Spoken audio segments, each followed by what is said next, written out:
조국 법무부 장관 후보자의 딸이 고교 시절 의학 논문을 제1저자로 등재한 것과 관련해서 국회 교육위원회에서 집중 질의가 이어졌습니다. 대한병리학회는 딸의 논문을 취소하고 연구비 회수를 검토하겠다고 밝혔습니다. 도쿄올림픽 야구 경기가 열릴 일본 후쿠시마의 야구장 주변에서 안전 기준치의 2배가 넘는 방사능 수치가 나왔습니다. 성화 봉송 경로 중에는 기준치보다 최대 25배 많은 방사능 수치가 나온 곳도 있습니다. 일본 상품 불매 운동은 꾸준히 계속되고 있습니다. 일본으로 가는 비행편이 또다시 크게 줄어들었고 일본산 담배 수입량도 줄었습니다. 문화체육관광부가 자신의 소셜미디어에 친일 글을 올린 문체부 고위 공무원을 징계위원회에 회부했습니다.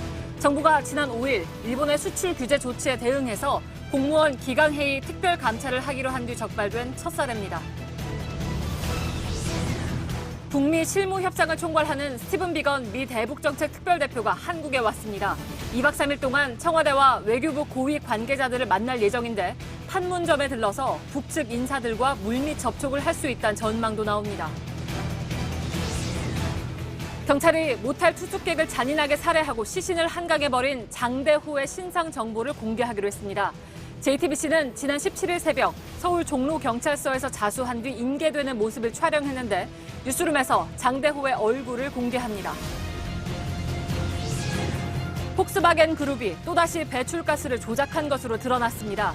국내에서 10,000대 넘게 팔렸는데 환경부는 과징금 119억 원을 부과하고 형사 고발할 계획입니다.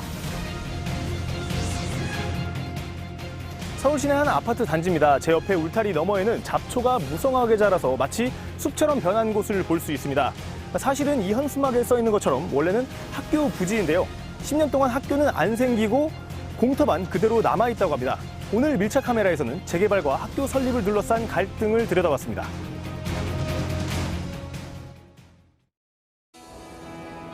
기름 없이 달리는 일상으로 내일을 바꾸는 현대수소 전기차. 예, 시청자 여러분, JTBC 뉴스룸을 시작하겠습니다. 오늘 국회는 조국 법무부 장관 후보자의 검증 문제를 두고 충돌했습니다. 야당은 조 후보자 딸이 고교 시절 의학 논문 제1저자로 등재된 점에 의혹을 제기했는데 부총리는 인사청문회를 열어서 확인하자고 했습니다. 회의 내내 고성이 오갔습니다. 조 후보자 측은 대학 입학 등의 논문으로 인한 특혜는 없었다고 반박했습니다. 먼저 국회 상황을 전해드리고 제기된 의혹과 이에 대한 반박 등을 따져보겠습니다. 박소연 기자입니다. 공방은 조국 법무장관 후보자 딸의 고교 시절 논문이 주요 대상이었습니다. 인문계 특목고인 외고 학생이 2주간 의대에서 인턴을 하고 의학 논문의 제1저자로 등재되는 것이 상식적이고 일반적인 일이라고 생각하십니까? 일반적이지는 않지만요. 그 예, 사례가 어떤 않죠? 것인지는 예, 확인해야 어쨌든 된다고 제가 생각합니다. 여쭤본 건 조 후보자의 딸은 고교 재학 중이던 2008년 의대 연구소에서 2주가량 인턴을 하며 의학 논문을 학회에 제출했습니다. 교수 A씨가 책임저자로 올라가 있고 고등학생인 조 씨가 제1저자로 이름을 올렸습니다. 제1저자는 다른 공동저자와 달리 중요한 기여를 했을 때만 이름을 올립니다. 회의는 고성으로 중단됐습니다. 중단된 뒤에도 고성이 오갔습니다. 교육부 장관이 조국 후보자 변호인하러 나왔어요? 여기가 인사청문회장이 아니잖아요, 지금. 다시 회의가 열린 뒤에도 공방은 계속됐습니다. 고등학교 때 제1저자로 논문을 낼 정도로 의학 관련 논문을 낼 정도의 학생이 2번이나 유급을 했다는 거예요. 이게 무슨 인신공격입니까? 이게 근거 없는 의혹이에요? 유은혜 교육부 장관은 인사청문회를 하루빨리 열라며 맞받았습니다.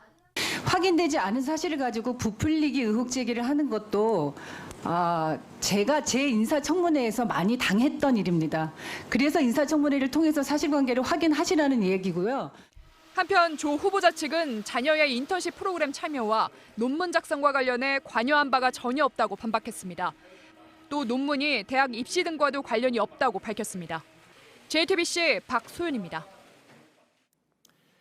보통 고등학생 등 미성년자가 논문에 공동 저자로 올라갈 때 대학이나 학회에서 따로 조사를 한다고 하죠. 혹시나 악용될 소지가 있느냐를 살피기 위해서입니다.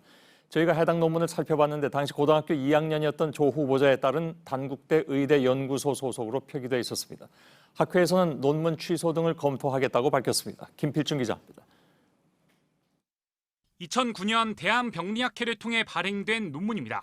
첫 페이지 상단에 저자 이름이 적혀 있습니다. 조국 법무부 장관 후보자에 따른 첫 번째 제1저자로 이름을 올렸습니다. 소속은 단국대 의대 연구소로 적혀 있습니다. 당시 조 후보자에 따른 고등학교 2학년이었습니다. 하지만 논문 어디에도 고등학생이라는 표기는 없습니다. 통상 고등학생이 저자로 이름을 올릴 경우 학회 측이 참여도 등을 추가로 확인합니다. 그러나 조 후보자 따른 대학 연구소 소속으로 표기돼 이 절차를 거치지 않았습니다. 저자의 소속을 자기가 어떻게 알겠습니까? 마찬가지로 병리학회도 이거에 대해서 알 수가 없는 거죠. 왜 고등학교 2학년짜리가 단독 제1저자냐? 얘의 역할은 뭐냐? 학회 측은 내부 회의를 통해 논문 취소 등을 검토할 계획이라고 밝혔습니다. 만약 논문이 처리되면 해당 교수는 징계를 받을 수 있고 지원받은 연구비까지 반환해야 합니다. JTBC 김필주입니다. 예, 조국 후보자 논란에 대해서 한 걸음 더 들어가 보도록 하겠습니다. 이 사안을 취재한 김필준 기자가 나와 있습니다. 여러 가지 얘기들이 나오고 있는데 문제 제기 그리고 이에 대한 해명 내진 반박 다 충실히 전해드리는 걸로 하죠. 네. 문제의 논문은 우선 어떤 겁니까? 네, 제목은 영어로 되어 있는데 68자에 달합니다. 우리말로도 선뜻 이해하기 어려운데 전문가들에게 물어보니 신생아 뇌 질환과 유전자의 상관성에 대한 거라고 합니다. 예. 모두 6쪽에 달하는데 특히 집중해야 할 부분은 연구를 어떻게 했는지를 말한 내용입니다. 91명의 신생아를 대상으로 연구를 진행한 건데 2002년부터 2004년까지 단국대학교 병원이 모은 데이터를 활용했습니다. 예. 한 전문가는 유전 데이터가 포함된 복잡한 데이터인데 2주간 인턴을 했던 고등학교 2학년이 어떻게 연구를 주도하냐는 의문을 제기했습니다. 예. 뭐 논문의 페이지 수는 그렇게 많지는 않군요. 6페이지라고 좀 얘기를 했는데 지금 주도했다는 것은 논문의 제1저자로 올라가 있다는 얘기잖아요. 그러니까 저자도 좀 차이가 있죠? 네, 그렇습니다. 보통 논문 작업에 참여한 사람들을 책임저자, 1저자, 2저자 등으로 나뉘게 되는데 책임저자는 프로젝트를 총괄하고 지휘하는 교수가 맡게 되고 제1저자는 제일 중요한 공헌을 한 저자로 규정돼 있어 학계에서는 보통 제1저자까지만 인정합니다. 예. 학계에서는 해당 논문을 고2 학생이 주도하긴 어렵다고 말합니다. 한번 들어보겠습니다. 예. 거의 5년 동안 석박을 해도 영어로 완벽하게 또 의학에 일어나는 질환을 완벽하게 이해하는데 시간이 굉장히 걸리는데 이 학생은 2주 만에 제가 아주 정직하게 얘기하면 이 제목도 이해를 못했을 겁니다. 예. 자, 이에 대해서 그러면 조국 후보자 측은 뭐라고 얘기를 하고 있습니까? 먼저 조 후보자의 딸이 의대 교수였던 다른 학부형이 주관한 인턴십 프로그램에 참여한 것이라고 밝혔습니다. 예. 이어 프로젝트 실험에 매일 적극 참여해 해당 교수로부터 좋은 평가를 받았다며 후보자나 배우자가 관여한 바는 전혀 없다고 했습니다. 이어 해당 논문을 대학 입시 등에 제출한 적이 없다고 덧붙였습니다. 예. 자, 이것과 관련해서 혹시 단국대나 아니면 지도교수 쪽에서 입장이 나왔습니까?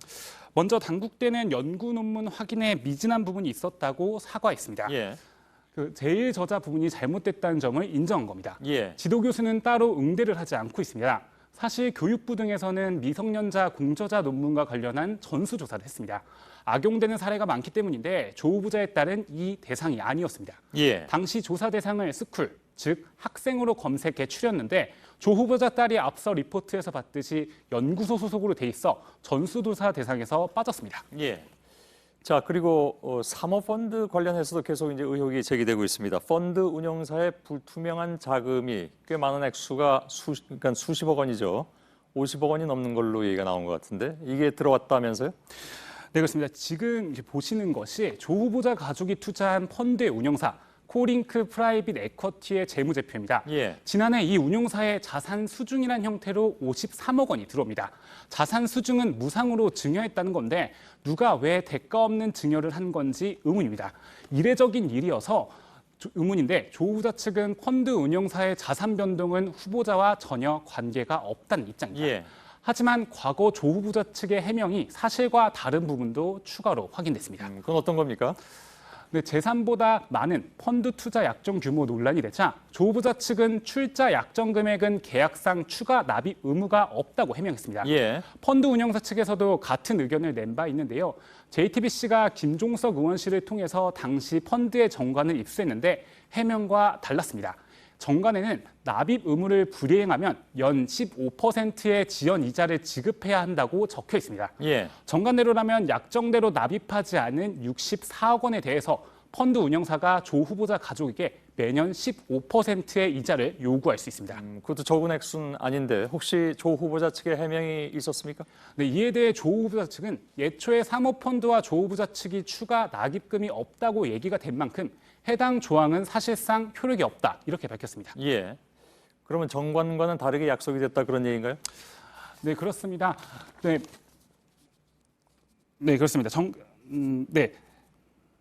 정관과는 다르게 약속이 됐다는 건데 또 당시 후보자 측은 블라인드 펀드, 즉 투자 내역을 알 수 없다고 했는데 정관에는 투자 내역을 보고하게끔 돼 있었습니다. 예. 정관에는 또 의아한 부분이 있는데요. 뭡니까? 정관 25조를 보면 출자 약정 총액의 연 0.24%를 곱한 금액을 관리보수로 지급한다고 돼 있습니다. 예. 그러니까 수수료가 0.24%?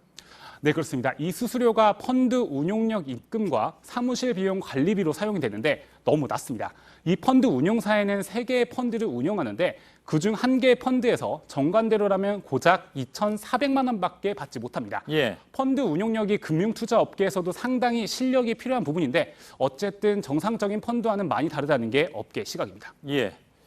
알겠습니다. 김필중 기자였습니다. 예, 조국 후보자의 딸이 자신에 대해서 허위 사실을 유포한 네티즌들을 경찰청 사이버 수사대에 고소했습니다. 앞서 한 온라인 커뮤니티에 조 후보자의 딸이 고급 수입차인 포르쉐를 탄다, 고려대학교 가정교육학과를 졸업했다, 대학에서 꼴찌를 했다는 등의 글이 올라오자 법적 대응에 나섰습니다. 조 후보자가 지난 14일에 국회에 제출한 재산 내역에 따르면 조 후보자 측은 현대 아반떼와 르노 삼성 QM3 또 SM6 차량을 갖고 있습니다. 이런 가운데 조국 후보자가 정책 방향을 발표했습니다. 어제 국회를 향해서 정책 검증을 해달라고 말한 뒤에 내놓은 청사진입니다. 친동생과 부인에 이어서 딸에 대한 의혹들이 잇따라 제기되자 정책 청문회를 하자면서 정면 돌파에 나선 모습입니다. 이도성 기자입니다. 범죄로부터 안전하게 하루하루를 마음 놓고 생활할 수 있는 그런 사회를 만들고자 하는 저의 다짐입니다. 조국 후보자는 오늘 아침 출근길에 장관이 된다면 펼쳐보고 싶은 정책이라고 운을 뗀 뒤 조두순 같은 아동 성범죄자를 출소 후에도 보호관찰관들이 1대1로 관리하도록 하겠다고 밝혔습니다. 진주 살인사건처럼 범죄를 다시 저지를 가능성이 큰 정신질환자를 국가가 치료해 관리하겠다고도 말했습니다. 특히 표현의 자유가 보장된 사회이지만 집회 및 시위와 관련해 폭력을 사용하면 법 집행을 하겠다는 강한 의지도 나타냈습니다. 대통령을 공산주의자라고 욕해도 처벌되지 않고 정치적 표현의 자유가 보장되고 있습니다. 과도한 폭력을 행사하는 것에 대해서는 불가피하게 법 집행을 할 수밖에 없다는 것이 저의 생각입니다. 오늘 정책 발표는 장관 후보자에 지명되고 열 하루 만에 나왔습니다. 조 후보자 측은 앞으로 2차례 정책 발표를 하겠다고 설명했습니다. 이를 두고 법조계 안팎에선 가족들에 대한 의혹이 계속되자 정책 청문회를 열어달라는 메시지를 담은 게 아니냐는 분석이 나옵니다. JTBC 이도성입니다. 예, 어제부터 저희는 도쿄올림픽을 앞두고 후쿠시마 현재 방사능 실태를 검증해서 보도해드리고 있습니다. 이틀째인 오늘은 올림픽이 열릴 후쿠시마의 경기장과 성화 봉송로를 점검한 내용을 전해드립니다. 예상대로 상황은 좋지 않습니다. 성화 봉송로에서는 기준치의 무려 25배나 되는 방사능 수치가 기록되기도 했습니다. 먼저 올림픽 남자 야구 경기가 열리기로 돼 있는 후쿠시마 아즈마 경기장입니다. 경기장 주변의 방사능 수치를 저희가 직접 측정해 봤더니 일부 지점에서 기준치의 2배가 넘는 농도가 나왔습니다. 경기장 바로 옆에는 아직도 방사능 오염토가 잔뜩 쌓여 있습니다. 후쿠시마 현지에서 윤세민아 기자의 보도입니다. 후쿠시마역에서 차로 20분을 달리자 산으로 둘러싸인 경기장이 나옵니다.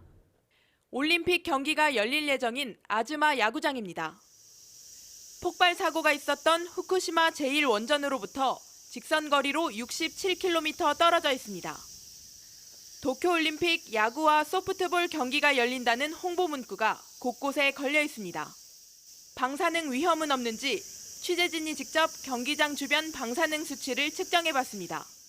올림픽 야구 경기가 열리는 아즈마구장 바로 앞 공원에서 지금도 기준치의 2배가 훌쩍 넘는 방사능 수치가 검출되고 있습니다.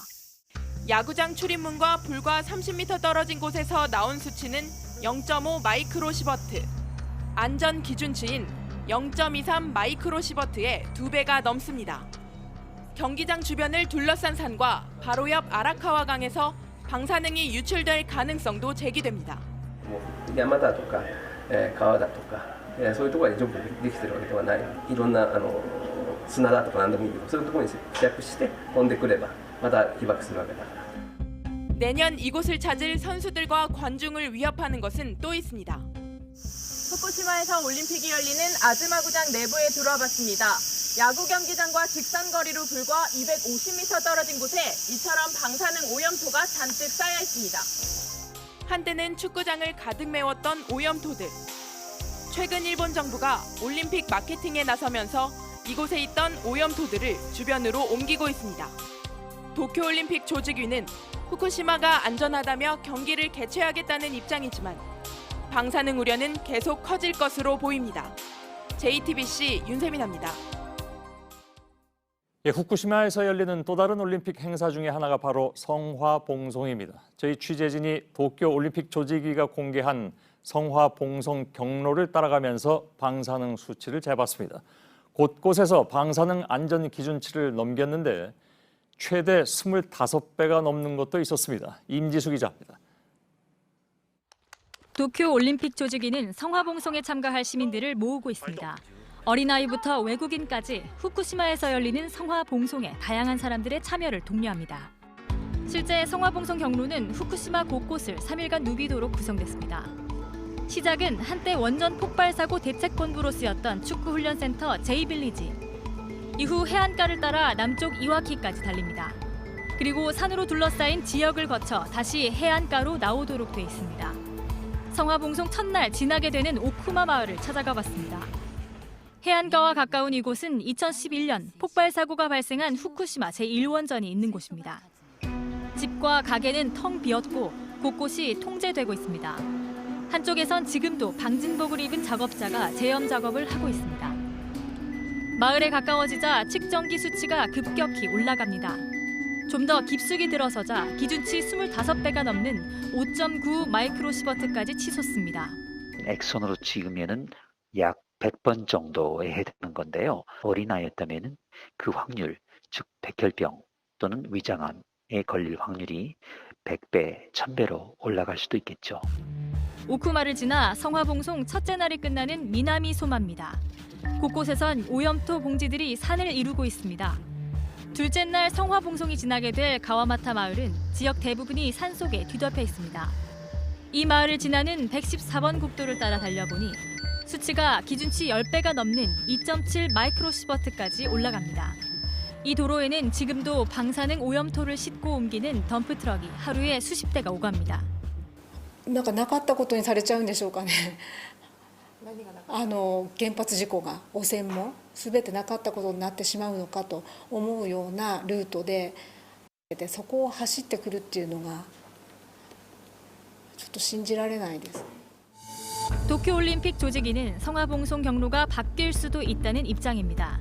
하지만 안전이 확보되지 않은 상황에서 원전 사고 피해 지역을 내세운 올림픽 마케팅에 대한 비난은 피하기 어려워 보입니다. JTBC 임지수입니다. 예, 후쿠시마에서 올림픽 시설을 직접 살펴본 윤세민아 기자를 어제에 이어서 오늘도 좀 연결하겠습니다. 윤세민아 기자, 자 우선 어제 연결한 후에 걱정해 주시는 시청자분들이 많이 계셨습니다. 취재진이 방사능 피폭으로부터 안전하기 위해서 대비하고 있는 것들 잠시 좀 설명을 좀 부탁을 드립니다. 네, 저희 모든 취재진은 지금 보시는 것처럼 온몸을 밀폐하는 옷을 항상 입고 있습니다. 그리고 마스크도 착용하고 있고요. 모자와 장갑 같은 다른 보호 장구도 갖추고 있습니다. 그리고 기준치가 넘는 지역에 취재를 갈 때는 전문가들의 권고에 따라 이렇게 장비를 갖추고 최소한의 시간만 체류하고 있습니다. 예, 알겠습니다. 그래도 뭐 걱정이 되는 건 틀림없는 일이고요. 지금 서 있는 곳이 올림픽 경기장입니까? 네, 그렇습니다. 아즈마 야구 경기장 앞입니다. 후쿠시마 시내에서 차로 20여 분 달려와야 하는 곳입니다.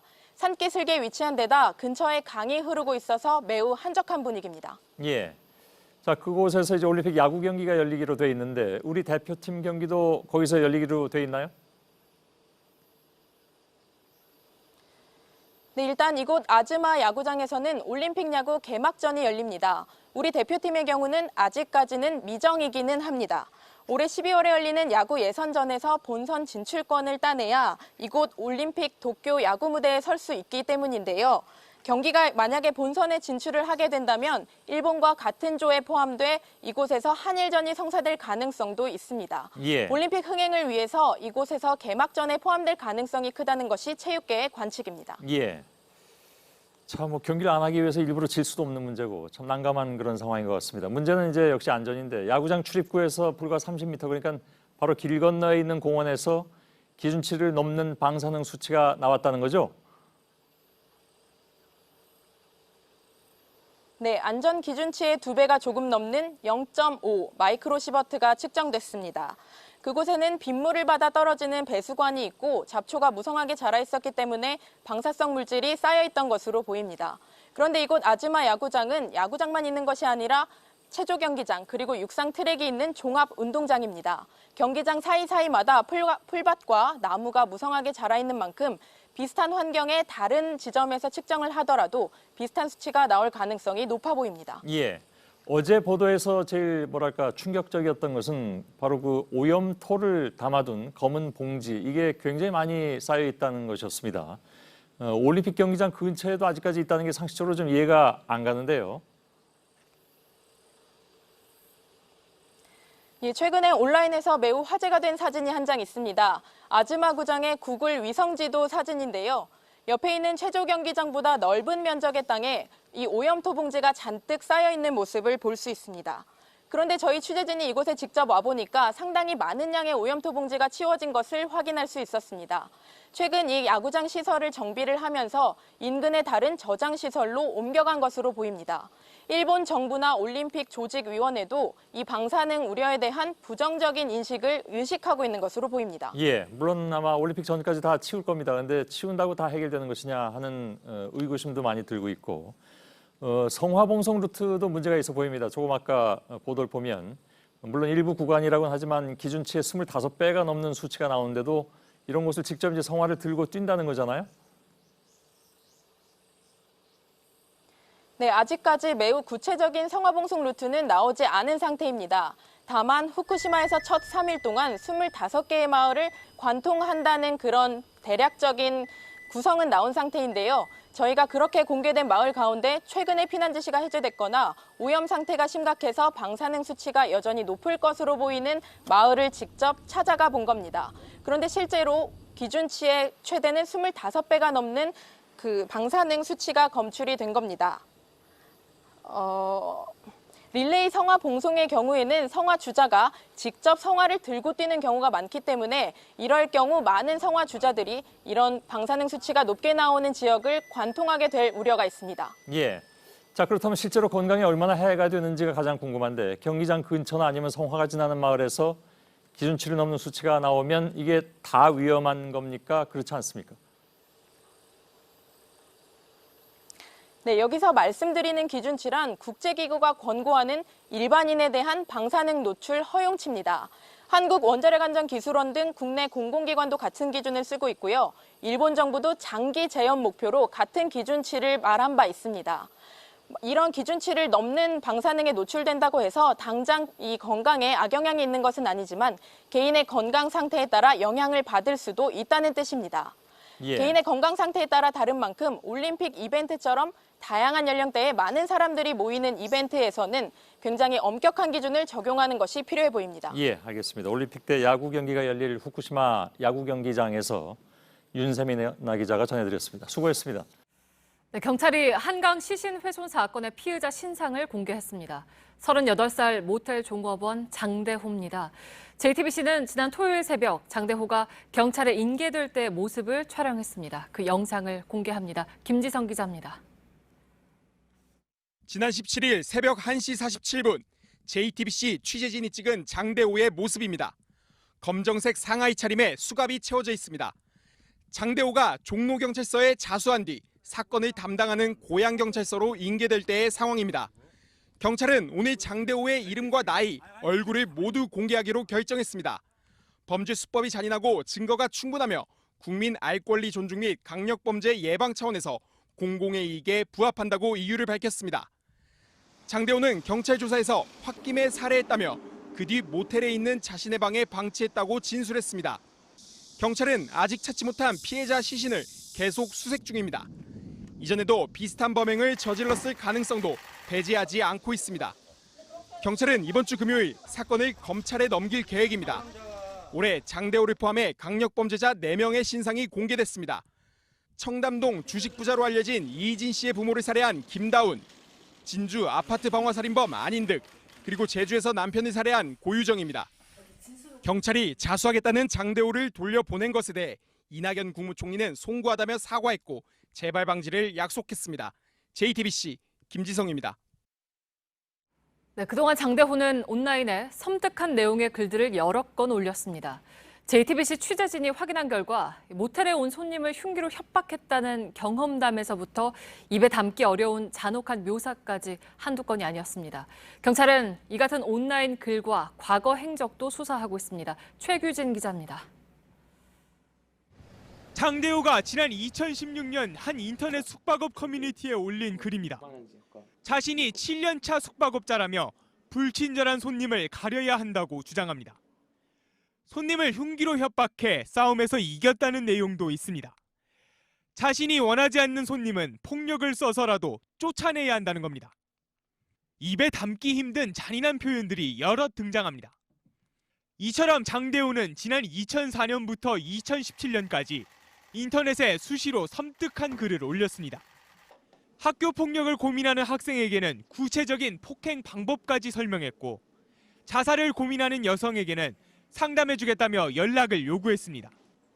그러면서도 인터넷 유머라며 자신의 얼굴을 연예인과 합성하기도 했습니다. 전문가들은 장대호가 왜곡된 피해의식을 가진 은둔형 외톨이라고 분석했습니다. 정상적인 사회관계가 불가능한 사이코패스일 가능성에도 주목하고 있습니다. 본인의 이제 어떤 자존감의 결손을 조금 더 이렇게 과잉으로 포장해가지고 좀 잘 보이고 싶어하는 이런 면도 있었던 걸로 보여요. 굳이 부른다면 사이코패스틱하다 이렇게. 경찰은 장대호의 과거 행적을 토대로 범행 당시의 심리를 분석하고 있습니다. JTBC 최규진입니다. 원룸이나 오피스텔 등에 혼자 사는 여성을 노린 범죄가 끊이지 않고 있습니다. 지난 금요일부터 주말 사이 경북 경산에선 음란 행위를 하고 도주하거나 여성이 혼자 사는 주택에 무단 침입했다는 신고가 잇따랐습니다. 피해자가 다행히 붙잡혔는데요. 어제 부산에서도 비슷한 범죄가 벌어졌습니다. 윤두열 기자입니다. 원룸 한쪽 창문에 사람이 서 있는 모습이 뚜렷하게 비칩니다. 창문을 열려고 팔을 벌린 모습도 선명히 보입니다. 이 남성은 여성이 혼자 사는 원룸 창문 앞에서 음란 행위까지 했습니다. 새벽에 잠을 자던 이 여성은 소스라치게 놀라 경찰에 신고했습니다. 그 창문까지 이렇게 3중으로 돼 있는데 그걸 다 열고 지키고 있는 거예요. 이사 나왔어요. 밤에 잠을 못 자겠더라고요. 사건 현장은 보시는 것처럼 골목 안 외진 곳이라 이곳을 비추는 CCTV는 딱 하나뿐이었는데 이마저도 고장난 상태였습니다. 지난주 금요일 경북 경산의 한 원룸촌에서 일어난 일입니다. 그런데 토요일과 일요일에도 비슷한 신고가 잇따랐습니다. 누군가 원룸으로 들어오려 한다는 겁니다. 모두 여성이 혼자 사는 곳이었습니다. 일요일 아침 3번째 신고를 받고 출동한 경찰이 여성의 집안에 숨어있던 20대 남성 A씨를 붙잡았습니다. 도망간 줄 알고 저희가 확인했었는데 검거가 됐습니다. 열려진 이제 창문을 통해 가지고 들어갔습니다. 경찰은 신고가 들어온 3건 모두 이 남성이 벌인 일인지 조사 중입니다. 어젯밤 부산에선 여성이 혼자 사는 오피스텔에 나체로 들어간 남성이 붙잡혔습니다. 같은 오피스텔에 사는 이 남성은 술에 취해 화장실 방충망을 뜯고 들어갔습니다. 경찰은 강간 미수 혐의를 적용할 방침입니다. JTBC 윤주엽입니다. 배출가스를 불법으로 조작해서 이른바 디젤 게이트를 일으켰던 자동차 업체죠. 독일의 폭스바겐이 배출가스를 또 조작한 것으로 확인됐습니다. 과거와는 다른 방식으로 조작했는데 국내에서 10,000대 넘게 팔렸습니다. 박상욱 기자가 보도합니다. 아우디의 A6와 A7은 브랜드 이미지를 이끄는 대표 상품입니다. 폭스바겐의 투아렉과 포르쉐 카이엔도 마찬가지입니다. 특히 3000cc 디젤 엔진이 장착된 차량은 베스트셀러로 꼽히는데 모두 배출가스를 불법으로 조작한 것으로 드러났습니다. 이번에 적발된 차량은 4개 차종 8개 모델로 국내에선 이 중 5개 모델이 1200대 넘게 팔렸습니다. 디젤차의 배출가스 저감 장치로는 크게 EGR과 SCR, DPF가 있습니다. 폭스바겐 게이트가 터진 2015년 EGR, 즉 배출가스 재순환 장치가 문제였다면 이번엔 선택적 촉매 환원 장치 SCR이 원인이었습니다. SCR은 배기가스에 요소수를 뿌려 미세먼지의 원인이 되기도 하는 질소산화물을 줄입니다. 그런데 이번에 적발된 차량은 요소수 보충 경고 등이 들어오면 요소수 분사량을 줄이도록 프로그램됐습니다. 실제 도로를 달려보니 평소보다 최고 10배 많은 질소산화물이 뿜어져 나왔습니다. 환경부는 인증 취소와 함께 결함 시정 명령을 내리고 각 업체를 형사 고발하기로 했습니다. 또 아우디 폭스바겐에 79억 원, 포르쉐에 40억 원 등 총 119억 원의 과징금을 부과할 방침입니다. JTBC 박상욱입니다. 어제 일본은 반도체용 감광제인 포토레지스트에 대해서 2번째 수출 허가를 내줬죠. 첫 번째 허가가 난 지 12일 만이었습니다. 지소미아 연장이라든가 WTO 제소 등 주요 국면마다 이렇게 찔끔찔끔 허가를 내면서 협상을 유리하게 이끌려는 것이 아니냐는 것이 우리 정부의 시각입니다. 송지혜 기자입니다. 일본이 2번째 수출 허가를 낸 건 반도체용 감광제 포토레지스트입니다. 지난 7일 첫 번째 허가 때와 같습니다. 두 건 모두 삼성전자가 들여오는 것으로 신청 서류는 지난달 8일 같은 날 접수됐습니다. 특정 회사로 가는 특정 품목만 찔끔찔끔 허가를 내고 있는 겁니다. 정부 관계자들은 이번 허가가 한일 외교장관 회담을 앞두고 나온 것에 주목하고 있습니다. 이번 회담에서 우리 측은 한일 군사정보보호협정, 지소미아를 연장하지 않을 수도 있다며 일본을 압박하고 있습니다. 수출 허가가 이를 피해가려는 시도일 수 있다는 겁니다. 우리 정부가 WTO에 제소하겠다고 공언한 것도 영향을 줬다는 분석도 있습니다.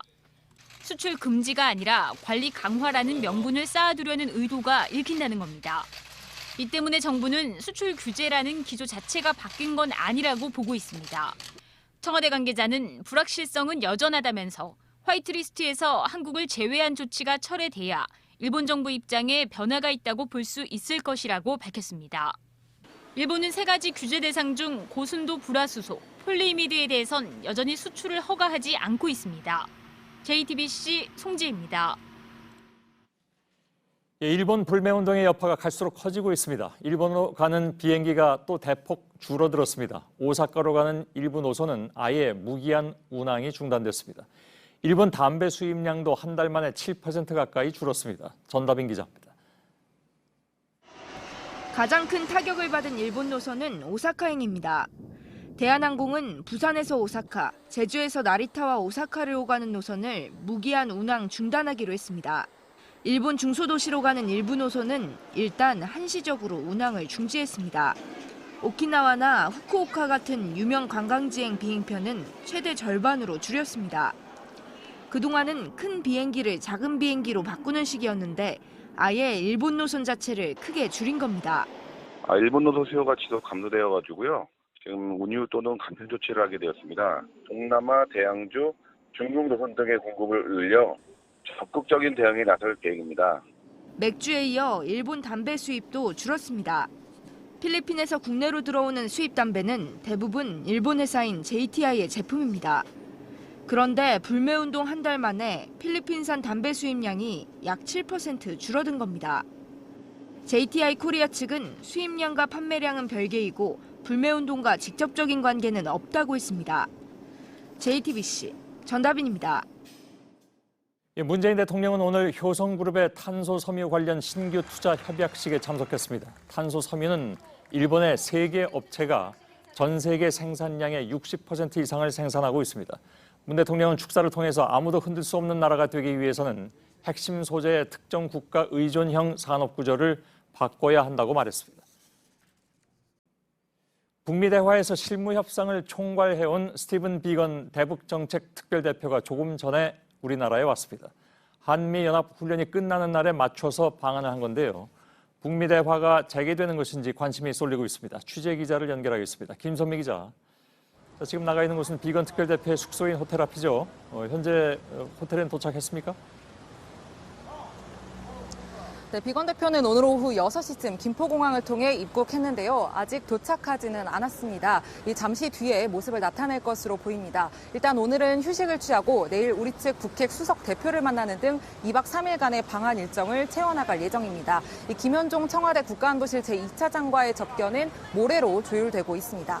예. 6시에 도착했는데 지금 8시 반인데 시내에 도착하지 않았다는 거는 좀 시간이 오래 걸리는 것 같긴 합니다. 아니면 중간에 어디 들렸는지 모르겠습니다만은. 그런데 비건 대표의 방한이 주목을 끄는 것은 우리 당국자들과의 만남 때문이라기보다는 북미 대화 재개 가능성 이것 때문이죠. 네, 앞서 트럼프 대통령도 지난 10일 트위터를 통해서 김정은 위원장으로부터 친서를 받았다고 공개한 바 있는데요. 그 친서에는 한미 연합훈련이 끝나면 실무 협상을 재개하고 싶다는 내용이 담겨 있다고 했었습니다. 그렇게 북한이 정말 싫어했었던 이 한미 연합훈련이 끝난 게 바로 오늘입니다. 그러다 보니 비건 대표가 한국 당국자만 만나러 온 것은 아닐 것이다. 이런 기대감이 커진 것이 사실입니다. 예. 그렇다면 이제 관측이 나오는 대로 실제로 만난다면 2박 3일이라면 내일이 가장 가능성이 커 보이긴 한데 비건 대표가 한국에 머무는 동안에 갑자기 판문점으로 향해서 북한 관계자들을 만날 가능성 분명히 있다고 봐야 될까요? 네, 현재까지는 그럴 계획이 없다는 것이 미국 측의 입장입니다. 하지만 전문가들은 이 상황이 바뀔 가능성이 충분하다고 예상하고 있습니다. 일단 비건 대표는 입국장에서 이 북한과의 접촉 가능성을 묻는 질문에 대해 긍정도 부정도 하지 않았습니다. 예, 두고 보도록 하죠. 그런데 미국은 또 한편으로는 자국 국민들의 북한 여행 금지 조치를 1년 더 연장하기로 했습니다. 이른바 이제 강원 병행 전략으로 봐야 될까요? 네, 그렇습니다. 현지 시각으로 어제 미 국무부는 미국인들의 북한 여행 금지 조치를 내년 8월 말까지로 연장하기로 했습니다. 이 대학생 오토 원비어 사망 사건 때 취했던 조치를 1년 더 연장하기로 한 건데요. 이런 조치를 취한 직후에 비건 대표를 한국에 보냈다는 것은 북한에 대한 압박과 대화 카드를 함께 가져가겠다는 이 트럼프 행정부의 전략으로 해석되고 있습니다. 예, 알겠습니다. 김선미 기자가 전해드렸습니다. 2달 넘게 이어지면서 한때 화염병까지 등장했던 홍콩 시위에 화염병 대신 물티슈가 등장했습니다. 시위대가 평화 시위로 돌아섰다는 것을 널리 알리기 위해서 이른바 청소 시위에까지 나선 겁니다. 이한길 기자입니다. 마스크를 쓴 시민들이 물티슈로 지하철역을 청소합니다. 발권기와 안내 지도까지 구석구석을 닦습니다. 이달 초 출근 지하철을 멈추고 도로를 막아서던 때와는 완전히 달라진 모습입니다. 강경투쟁만으론 꾸준한 지지를 얻기 쉽지 않다고 판단한 시위대가 지난 주말 시위를 기점으로 평화 시위로 돌아선 겁니다. 이른바 청소 시위엔 지난 11일 지하철역 안까지 들어와 최루탄을 쏜 경찰을 규탄하는 뜻을 담았습니다. 현지 언론들은 무력 진압의 빌미를 주지 않기 위한 전략이라고도 분석하고 있습니다. 실제로 170만 명이 모여 평화롭게 시위를 마친 지 이틀 만에 홍콩 정부도 태도를 바꿨습니다. I and my principal officials are committed to listen to what the people have to tell us. 대규모 시위를 주최해온 민간 인권 진선은 다음 주말인 31일에도 집회를 열 예정입니다. 시위대는 이날도 평화 집회를 이어가 경찰과 충돌을 피한다는 계획입니다. JTBC 이한길입니다. 지구 반대편 남미에서는 베네수엘라의 한 남성이 기나긴 도전을 마쳤습니다. 그는 나이도 적은 나이가 아니고 무엇보다도 한쪽 다리를 잃은 사람입니다. 장애를 이겨내고 베네수엘라의 집을 출발해서 남미 대륙의 끝까지 무려 14,500km를 여행했습니다. 그의 꿈은 왔던 길을 다시 돌아서 집으로 가는 것입니다. 황예린 기자입니다. 한 남성이 목발을 짚고 눈 덮인 도로 위를 느리게 걷습니다. 자세히 보면 왼쪽 다리가 의족입니다. 1년 전 베네수엘라의 집을 떠나 남미 땅끝으로 향했던 57살 예슬리의 아란다입니다. 그는 지난 17일 남미 대륙의 최남단 아르헨티나 우수아이아에 도착했습니다. 그가 지나온 길은 무려 14,500km입니다. Llegué, ayudado, pero llegué. Así sí, mire, gracias a todos los que en el camino me ayudaron. 아란다는 6년 전 교통사고로 다리를 잃었습니다. 함께 있던 23살 딸도 큰 부상을 입었습니다. 하지만 가족을 덮친 불행에도 아란다는 누구든 꿈을 이룰 수 있다는 걸 보여주기 위해 집을 떠났습니다. 베네수엘라 경제난으로 수중의 돈도 3만 원 남짓밖에 없었지만 배낭 하나만 메고 길을 나선 겁니다. Y me dediqué a motivarla primero a ella. Y en el camino fueron muchas las personas que se motivaron. 다행히 땅 끝에 이르기까지 아란다를 만난 남미 사람들은 잠자리를 내주는 등 그를 도왔습니다. 이제 아란다의 꿈은 왔던 길을 되짚어 집으로 돌아가는 겁니다. JTBC 황예린입니다. 차 한 잔의 여유를 즐기면서 지인들과 담소를 나누는 공간. 이런 카페 풍경이 요즘은 많이 달라졌죠. 카페에서 공부하는 이른바 카공족들이 많아진 건데요. 커피 한 잔을 시켜놓고 몇 시간을 앉아있으니까 주인 입장에서 반갑지만은 않습니다. 102분, 손님이 이 시간 이상을 머물게 되면 카페로선 손해라는 분석 결과가 나오기도 했는데요. 카페들의 다양한 카공족 대처법을 이한주 기자가 전해드립니다. 요즘 학생들에게 카페는 제2의 공부방입니다. 뭐 마시면서 할 수도 있고 좀 시원하기도 하고 그래서 자기가 하고 싶은 일을 할 수 있는 것 같고 뭐 컴퓨터를 이용한다거나 이런 것도 좀 더 자유로운 것 같아요. 카페에서 공부하는 사람들을 가리키는 카공족이라는 새로운 말까지 생겼습니다. 카페 입장에선 반갑지만은 않습니다. 이 커피숍 평균 매출을 기준으로 이 테이블이 8개인 커피 가게를 가정을 하면은 이 4,200원짜리 음료를 하나 샀을 때 손님이 최대한 머무르기를 기대하는 시간은 102분 이내로 조사됐습니다. 102분을 넘어가면은 커피 가게가 손해를 볼 수밖에 없는 구조입니다. 먼저 온 손님이 자리를 비워야 새로운 손님이 들어오고 매출도 늘기 때문입니다. 대처법은 각양각색입니다. 새로 생긴 이 커피 전문점에서는 카공족의 필수품인 콘센트가 없고 와이파이도 제공하지 않습니다. 커피 전문점에서는 커피 본연의 맛만 즐기라는 겁니다. 스타벅스도 새로 여는 매장을 중심으로 콘센트 숫자를 줄이고 테이블 높이도 낮추고 있습니다. 일부러 오래 앉기 불편한 구조로 바꾼 겁니다. 서울 노량진점의 경우 개점 당시 전체 좌석 100개 가운데 4개에만 콘센트를 달기도 했습니다. 이런 대형 카페들의 변화에 불만도 쏟아지고 있습니다. 틈새를 노려 카공족 끌어들이기에 나선 곳도 있습니다. 4인용 테이블 대신 1, 2인용 좌석을 따로 만드는 방식입니다. 아예 칸막이를 설치한 독서실 형태의 카페도 등장했습니다. 예약만 하면 눈치 보지 않고 마음껏 머물 수 있습니다. 밀어내기냐 모시기냐 늘어나는 카공족에 카페들의 고민도 깊어지고 있습니다. JTBC 이한주입니다. 강원도 원주의 한 아파트 주민들이 임대업체로부터 전세 보증금을 돌려받지 못하고 있습니다. 100세대가 90억 원가량을 못 받고 있습니다. 여기 말고도 사실 비슷한 피해가 잇따르고 있는데 세입자를 보호할 법안이 좀처럼 만들어지지 않고 있습니다. 조승현 기자입니다.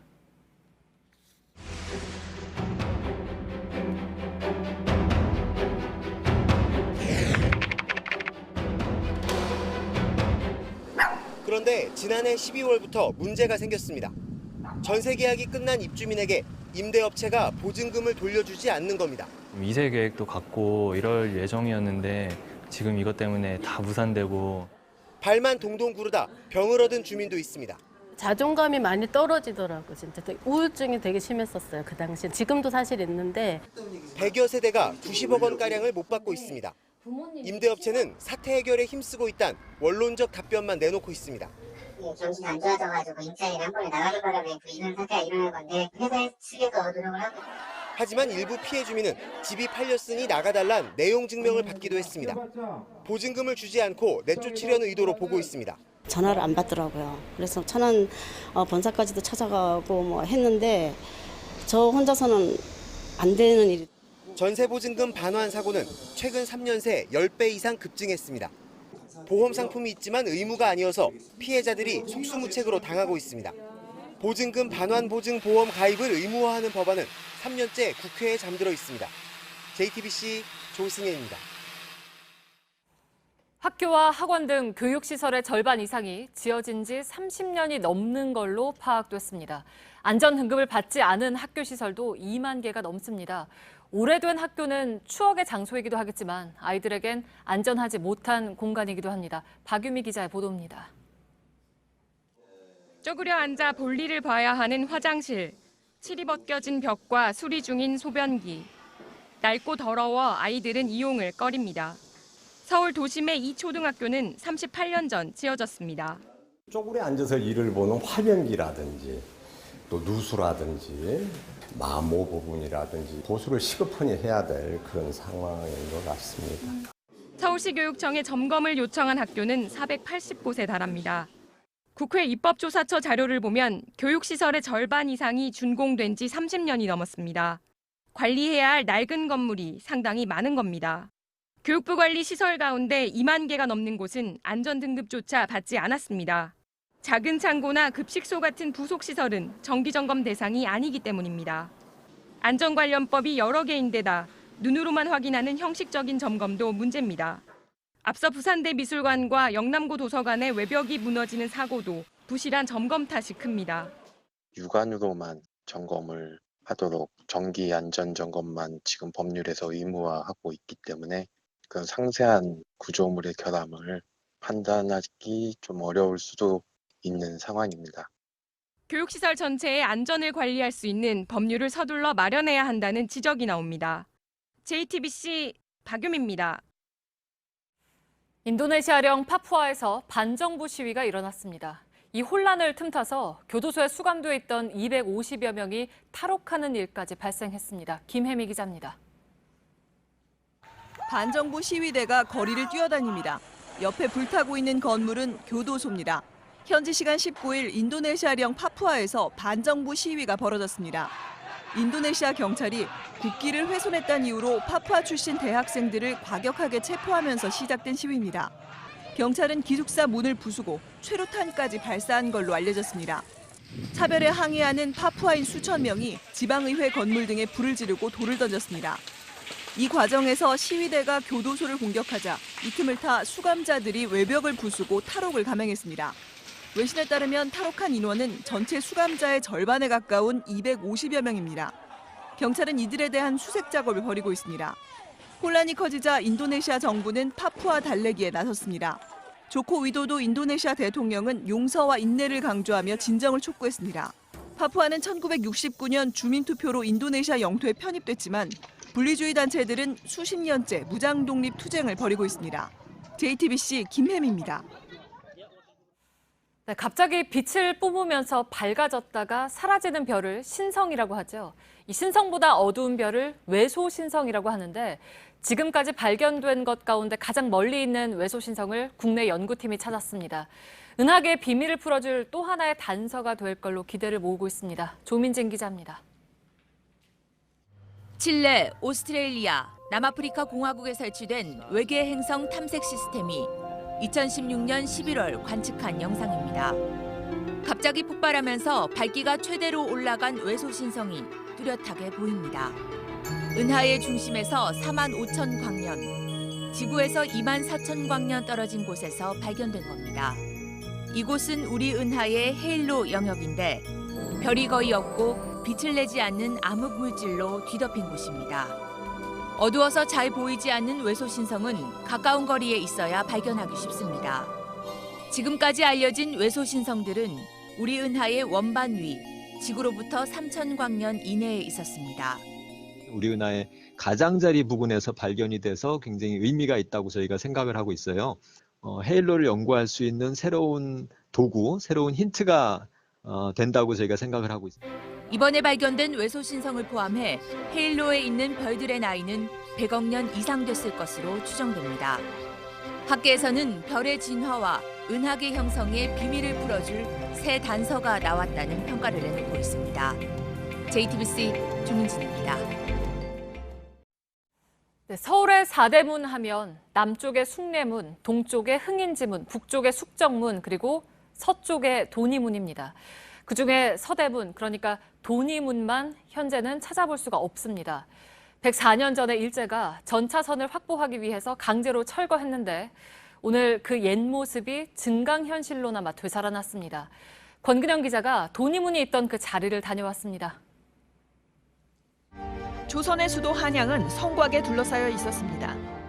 동서남북에 4개의 문을 세웠는데 남쪽의 숭례문은 국보 1호로, 동쪽의 흥인지문은 보물 1호로 남아 있습니다. 북쪽의 숙정문도 북악산 고갯길을 오르다 보면 지금도 볼 수 있습니다. 그러나 서쪽의 도니문은 그렇지 못합니다. 100년 전까지만 해도 사람과 전차가 지나다녔던 도니문은 성 안쪽을 뜻하는 세문안이라는 지명으로만 그 자취가 남아 있습니다.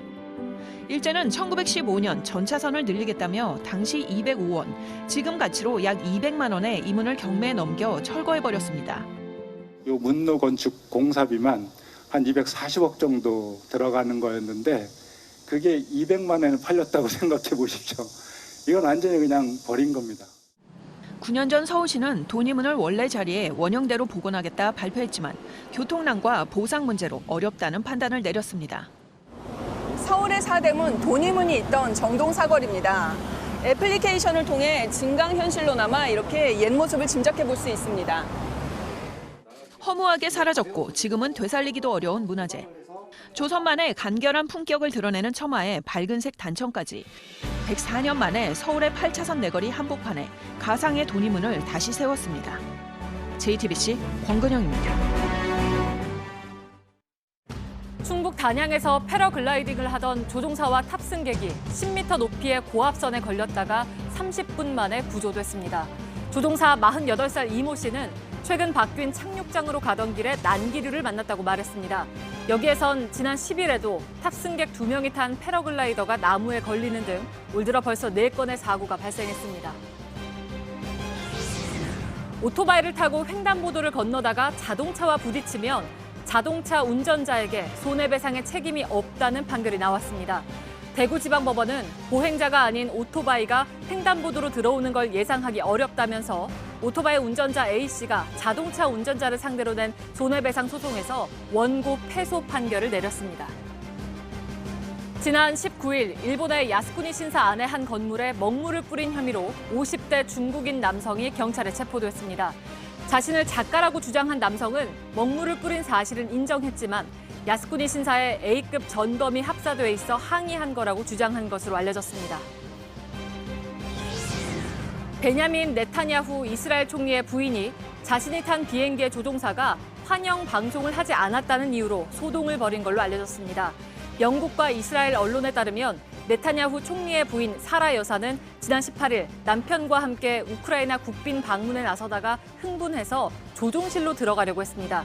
하지만 주변에 있던 경호원들이 말리면서 조종실에 들어가지는 못한 걸로 전해졌습니다. 네, 오늘 도쿄에서는 올림픽을 1년 앞두고 참가국들의 선수단장이 모여서 대회 준비 상황을 점검하는 회의가 열렸습니다. 후쿠시마 방사능과 관련된 이슈도 논의가 됐습니다. 윤서령 도쿄특파원 잠깐 연결하죠. 선수단장 회의에서 후쿠시마 방사능에 대한 문제를 제기했다고 하는데 우리 선수단이 한 겁니까? 네, 오늘 회의는 190여 개국의 선수단장들이 모여서 대회의 진행 상황과 선수들의 생활 환경을 점검하고 문제가 없는지 확인하는 자리입니다. 이런 만큼 우리 선수단은 선수들이 방사능 피해를 입을 우려는 없는지 문제 제기를 했습니다. 네, 우리 선수단이 한 문제 제기에 대해서 일본 조직위 측은 뭐라고 답을 했습니까? 네, 도쿄올림픽 조직위원회 관계자는 이 국제 기준보다 높은 수준으로 모니터링을 하고 있다 이렇게 이야기를 하면서 원론적인 수준의 답변만 내놓았는데요. 직접 답변을 들어보겠습니다. フードサービスの関係の中で質問はありました。でただ我々はこれからの政策の中でしっかりとした対応をしていくということをお伝えしておりますので。 네. 제대로 된 대응이 뭔지에 대해서는 전혀 구체적으로 얘기를 안 한 건데 다른 나라 선수단 대표들은 뭐라고 합니까? 직접 만나봤습니까? 네, 일단 일본 조직위 관계자와 함께 나서서 기자회견을 했던 네덜란드 선수 대표단의 이야기를 먼저 들어보겠습니다. For us, it's not a very big issue. I totally trust the Japanese people, the government that we're safe. 네, 하지만 이 다른 나라 대표들을 만나봤더니 이 답변을 꺼리거나 후쿠시마 농산물에 대해서는 처음 들어본다는 반응도 있었습니다. 이어서 들어보겠습니다. Concerning the radiation We're not there. There might be some other delegates over there. Love to help you, but we're not really the appropriate. From Fukushima prefectures. From the village, everybody Yes, eating the food. yes. Oh, I don't know that. We have to ask the question. 네, 앞으로 우리 선수단은 이 문제를 계속해서 제기를 하겠다는 입장이죠. 네, 22일에는 우리 대표단과 도쿄올림픽 조직위원회 사이에 개별 면담이 예정돼 있습니다. 여기서 우선은 최근 조직위 홈페이지에 독도 표기와 관련한 시정을 요구할 방침입니다. 그리고 후쿠시마 원전과 관련한 안전성 문제에 대해서는 일본 정부가 아니라 IAEA나 WHO 같은 공신력 있는 국제기구를 통해서 안전한지를 검증받자고 요청할 방침입니다. 네, 도쿄에서 윤세령 특파원이 전해드렸습니다. 15살 중학생 양예빈 선수의 질주는 몇 번을 봐도 시원시원합니다. 키도 그렇게 크지 않은데 왜 이렇게 잘 뛸까 신기한데 과학적인 측정을 거쳐서 그 비결을 찾아봤습니다. 양예빈은 발목, 무릎에 힘을 쓰는 법이 좀 달랐습니다. 백수진 기자입니다.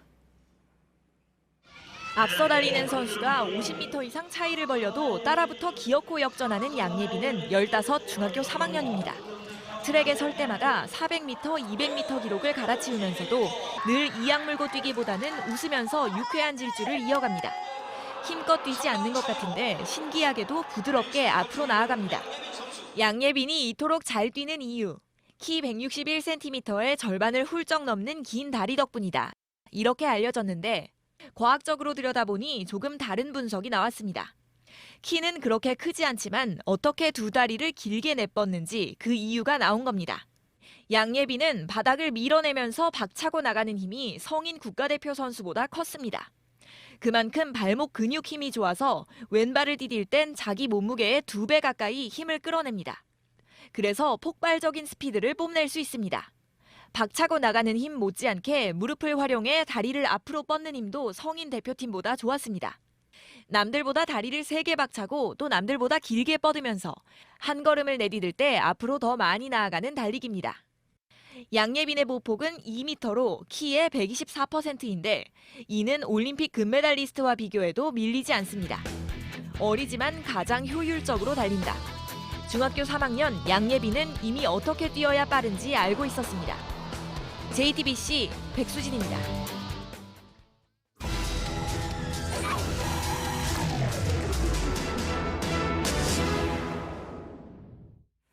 학교가 들어설 거라던 땅이 14년째 그대로인 곳이 있습니다. 서울 전농동의 얘기입니다. 학교를 기다리던 초등학교 1학년생은 어느덧 대학생이 돼버렸습니다. 어떤 사연이 있는지 밀착 카메라가 들여다봤습니다. 연지환 기자입니다. 이곳은 서울 동대문구의 한 아파트 단지 앞입니다. 이 너머로 거대한 아파트 단지들을 볼 수 있습니다. 제 옆에 있는 이 큰 펜스에는 엄마, 우리는 학교가 왜 이렇게 멀어라고 쓰여 있는데요. 무슨 일일까요? 밀착 카메라가 돌아봤습니다. 아파트 앞에 거대한 공터가 자리 잡고 있습니다. 축구장 1개 반이 들어갈 수 있는 크기입니다. 아파트 울타리 사이로 길게 자란 잡초들이 삐져나와 있습니다. 이 옥상에서 한번 내려다보면요. 울타리로 둘러싸인 거대한 숲처럼 변한 모습인데 관리 안 한 지 꽤 오래된 걸로 보입니다. 마침 주민분들이 쉬고 있는데 직접 가서 어떤 부지였는지 물어보겠습니다. 아빠, 여기 부지 잠깐만 좀 설명해 주실 수 있을까요? 원래 이쪽은 학교 부지고 저쪽은 동대문 문화센터 부지인데 벌레는 이제 많이 생기지. 관리가 안 되니까. 서울시가 학교를 세우겠다며 지난 2006년 사들인 땅입니다. 하지만 14년째 그대로입니다. 초등학교 1학년 때 와서 이미 대학생이 돼버린 자녀분들이 있으신 주민분들도 있으시고. 서울 전농동에 있는 인문계 고등학교는 단 한 곳, 그마저도 여학교입니다. 일어나서 데려다 주고 그다음에 다시 집에 와서 출근 준비하고. 원래 학교 부지가 있던 곳으로 통학을 할 수 있으면 집에서 나와서 학교까지 얼마나 걸릴까요? 직접 학생 걸음으로 함께 가면서 비교를 해보겠습니다.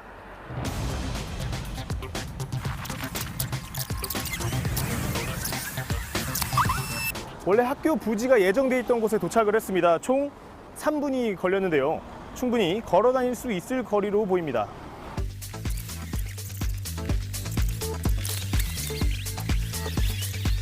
반면 가장 가까운 이 청량리동에 있는 학교까지는 31분이 걸렸습니다.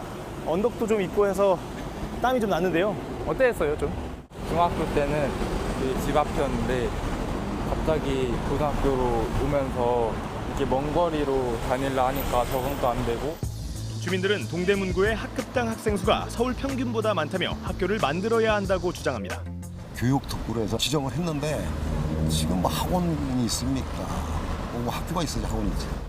어떻게 땅이 14년 동안 그대로일까?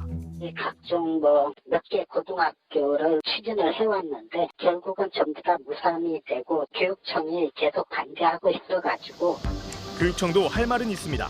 부지가 교육청과 관련 없이 시에서 일방적으로 잡아놓은 거예요. 장롱 7구역은 학교가 필요 없다고 계속 얘기를 했고 학령 인구가 계속 줄고 있기 때문에 선거 때마다 학교를 설립하겠다는 공약이 나왔지만 시간만 흘렀다는 겁니다. 갈등을 겪는 곳은 또 있습니다. 공사가 한창인 경기도 안양의 재개발 지역입니다. 이곳에만 2,000세대 넘게 들어올 예정입니다. 원래는 초등학교가 만들어지려고 했었는데 무산됐습니다. 때문에 재개발 지역 주민들의 불만이 커지고 있다고 합니다. 2018년에 짓겠다는 공문을 보냈거든요. 학생 수가 줄어들기 때문에 학교를 지을 필요가 없다는 거예요. 해당 교육청은 기존 학교를 키우는 쪽으로 계획을 바꿨습니다.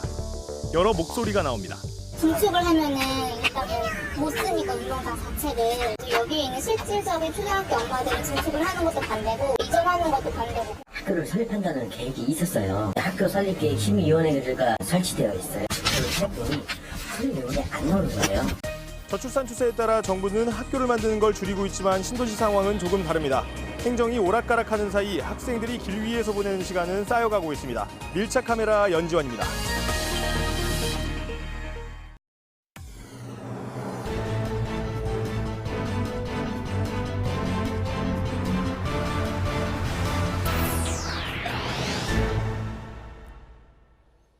예, 뉴스룸의 앵커 브리핑을 시작하겠습니다. 1915년 돈의 문은 헐렸습니다. 한양도성 4대문 가운데 하나. 도로 확장이 명목상의 이유였지만 문을 강제로 헐어버린 일본의 속마음은 보지 않아도 짐작이 가능했습니다. 반면에 일제강점기에 오히려 단단해진 문도 있습니다. 바로 독립문. 일제는 거금을 들여서 망가진 문을 보수했고 아예 독립문을 조선의 문화재로 지정했습니다. 까닭은 무엇이었을까? 애초에 독립문이 세워진 이유는 일본이 아닌 청으로부터의 독립. 일본의 속내를 들여다보자면 그 독립문은 조선과 관련해서 청나라는 더 이상 간섭하지 말라는 선언이자 경고인 셈이었습니다. 당시 독립문 건립에 팔을 걷고 나선 이들 역시 그 시대의 이른바 선각자를 자처한 사람들이었습니다. 독립협회의 초대 위원장이자 독립문 건립에 가장 많은 기금을 냈으며 현판까지 직접 썼다는 설이 있는 그의 이름은 이완용. 이후에 그는 조선이 국가로서 독립할 실력이 없어서 일본과 제휴하지 않으면 안 된다고 말하면서 친일을 통한 실력 양성을 주장했습니다. 결국 선각자를 자처했던 이완용은 한일 병합 과정에서의 공로가 인정돼서 조선 귀족의 자귀를 받았고 3.1운동 진압의 공로를 인정받아서 조선 귀족으로는 유일하게 후작으로 승격됐습니다.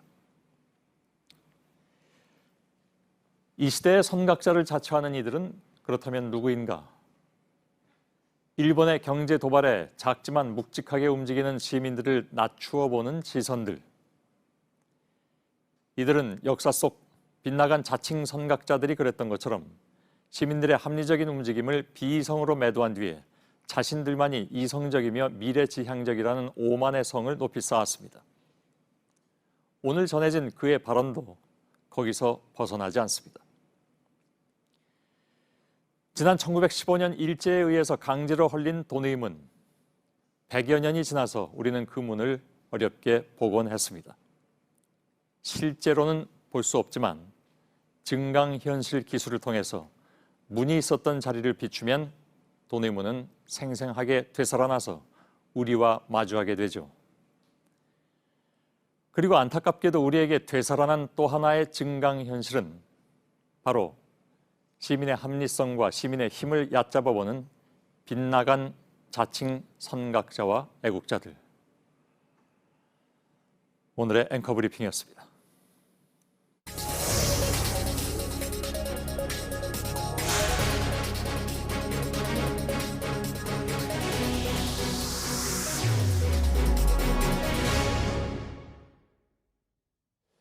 방금 앵커 브리핑에서 말씀드린 내용입니다. 지금은 친일을 하는 게 애국이다. 내가 한국인이라는 것이 부끄럽다. 문화체육관광부의 현직 고위 공무원이 자신의 페이스북에 올린 글입니다.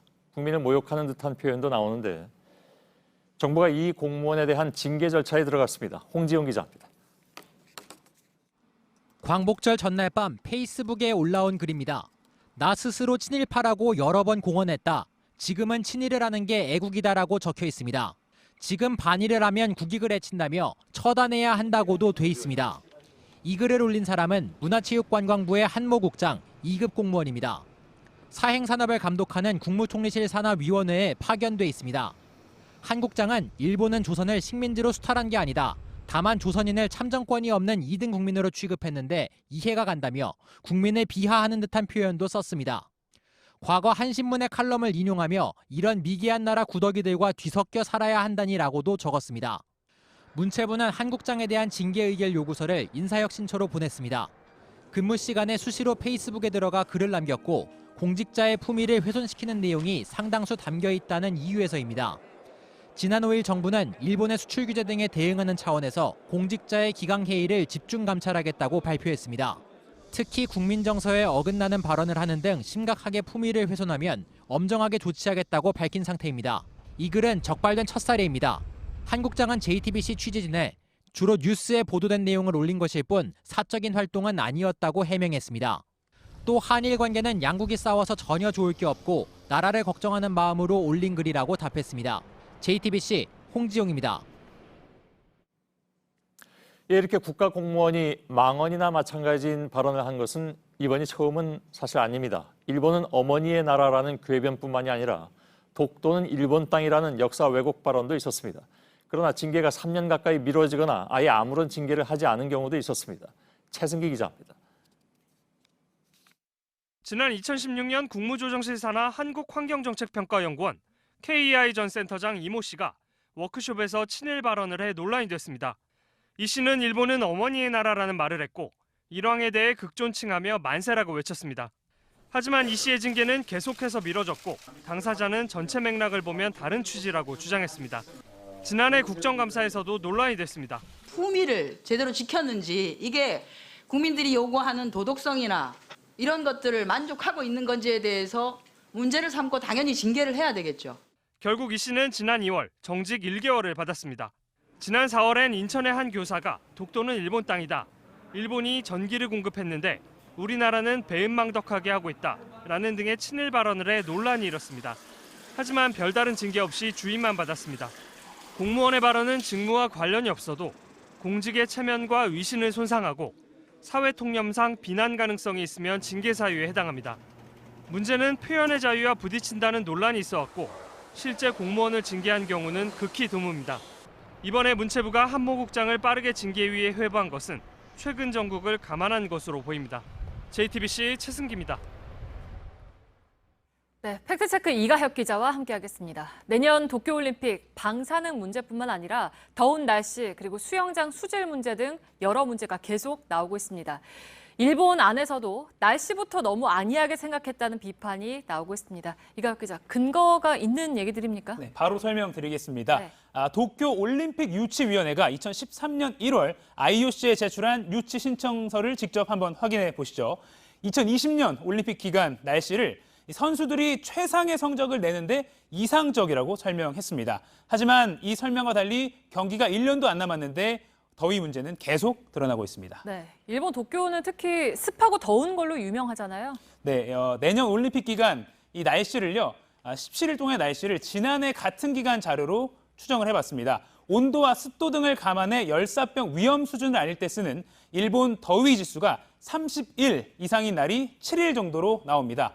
기온으로 따지면 이게 섭씨 35도 정도입니다. 일본 환경서는 더위 지수가 31 이상이면 열사병 위험이 가장 높은 단계라며 야외 활동이나 행사 같은 걸 피하라고 알리고 있습니다. 이 일본 정부의 기준을 그대로 적용을 하면 도쿄올림픽 기간 17일 중에 12일 정도는 야외 활동이 어려운 수준입니다. 네. 근데 이제 또 더위를 막아보려고 경기장에다가 나팔꽃 화분을 설치했다 뭐 이런 내용이 돌던데 이거는 사실입니까? 네, 꽃 화분을 설치한 것 자체는 사실입니다. 네. 그런데 이걸 두고 일본 올림픽 관계자가 이런 말을 현지 인터뷰와 이렇게 했습니다.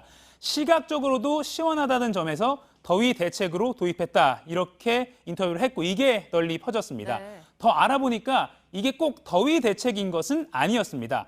플라워 레인 프로젝트라는 캠페인으로 일본 학생들이 직접 키운 화분을 모든 경기장마다 두는 그런 계획입니다. 올림픽 분위기를 좀 고취시키겠다 이런 네. 계획의 일환입니다. 네. 근데 이제 그럼에도 불구하고 온라인에서 이제 조롱거리가 된 거죠? 네, 이 더위 문제가 사실 선수 또 관중의 건강과 굉장히 직결되는 문제인데도 불구하고 네. 그 대책이 매우 부실하다 이런 의심 때문입니다. 예를 들면 이런 겁니다. 이 주 경기장은 원래 의자마다 관중석 의자마다 에어컨을 다 설치를 하려고 했는데 예산 문제로 그냥 자연 바람이 잘 통하게 이렇게 설계를 바꾸는 정도로 현재 진행이 되고 있습니다. 이런 상황에서 나팔꽃 화분 이런 인터뷰가 나오니까 이 더위 대책이 고작 이거냐 이런 게 퍼지고 있는 겁니다. 네. 그리고 이제 또 다음으로 수영 경기장 물을 정화하려고 바닷물에 굴을 풀었다 뭐 이런 내용이 있던데요. 네, 이것도 뭐 강, 바다 같은 자연에서 하는 수영 경기를 오픈 워터 경기라고 하는데 네. 이번 올림픽에선 이 도쿄 오다이바 해변에서 열립니다. 앞에 굴이 쌓여 있는 것도 보이는데 주최 측이 수질 개선을 위해서 굴을 넣었는데 물이 너무 더러워서 다 죽었다. 뭐 이런 내용이 일본을 넘어서 국내 소셜미디어에도 퍼졌습니다. 사실이 아닙니다. 이번 올림픽과는 상관이 없습니다. 네. 그러면은 이 사진들은 뭡니까? 네, 이건 2007년 사진으로 확인됐습니다. 네. 당시 도쿄도가 수질 개선해보겠다 이러면서 오염 성분을 빨아들인 효과가 있는 굴을 넣어서 실험을 하긴 했습니다. 바로 그때 사진입니다. 그런데 이게 최근에 다시 퍼진 나름의 이유는 있습니다. 네. 바로 아직도 이곳 수질이 수영 경기하기에 적합하지 않다는 지적이 계속 나오고 있기 때문입니다. 지난해 물속 대장균이 경기 가능 기준치의 142배가 넘게 나온 날도 있었고 또 얼마 전 테스트 경기는 대장균 수치가 너무 높아서 아예 취소됐습니다. 네, 그러니까 온라인에서 떠도는 조금씩 이제 잘못된 내용들이 결국 도쿄 올림픽에 대한 지적하고도 맞닿아 있는 거겠죠. 네. 팩트체크 이가혁 기자였습니다.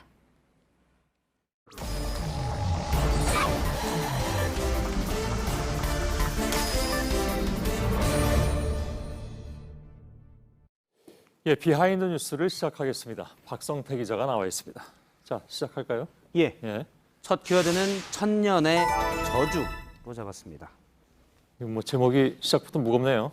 예, 오늘 자유한국당 김무성 의원 등이 토론회를 열었습니다. 예. 보수가 통합을 하자. 그래서 내년 총선에서는 우파가 서로 경선을 해서 한 후보를 내자라고 주장을 했습니다. 예. 그런데 토론회에 연사로 참석했던 김문수 전 지사의 생각은 좀 다른 듯 했습니다. 직접 들어보겠습니다. 예.